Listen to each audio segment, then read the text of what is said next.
So hi everyone, সকাল সকাল এখন আমরা একটা দারুণ ভিউ এনজয় করতে করতে ব্রেকফাস্ট করে নিয়ে বেরিয়ে যাচ্ছি সাংলার উদ্দেশ্যে। অ্যান্ড যেতে যেতেই প্রথমে আমাদের রাস্তায় পড়েছিল ভীমা কালী টেম্পল নামক একটি মন্দির, যেটি অবস্থিত হচ্ছে সারাহানে।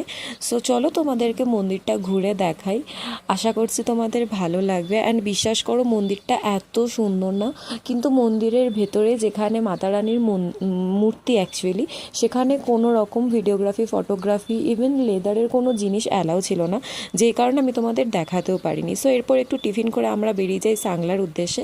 আর এই রোডটা হচ্ছে কিন্নর ডিস্ট্রিক্টের একটি ভীষণ ফেমাস একটা রোড। তোমরা হয়তো ফটো তোলার ক্রেজ দেখে বুঝতেই পারলে যে রোডটা কতটা ফেমাস। যারা হয়তো কিন্নর সাইডে এসছো তারা হয়তো এই রোডটা দিয়ে গেছো, বাট যারা যাওনি আমি অবশ্যই বলবো যে একবার এসো, তোমাদের খুব ভালো লাগবে। সো যাই হোক, আজকের জন্য এটুকুই। And to be very honest, আমার গলা দিয়ে সত্যি বলছি একটুও কথা বেরোচ্ছে না। যাই হোক, তোমরা কতটা শুনতে পাচ্ছ আমি জানি না, তোমরা একটু অ্যাডজাস্ট করে নিও আজকের জন্য। সো আবার তোমাদের সাথে দেখা হবে নেক্সট একটা মিনি ভ্লগে। তো গাইজ ফাইনালি আমরা অলমোস্ট 10-10.5 ঘন্টা জার্নির পর জাস্ট কিছুক্ষণ হলো সাংলা এসে পৌঁছালাম। অ্যান্ড বিশ্বাস করো, লাইক জার্নিটা কি বলবো, আমি সিরিয়াসলি মারাত্মক বাজেভাবে এক্সস্টেড, মানে আর ভিডিও করার ক্ষমতাও আমার নেই।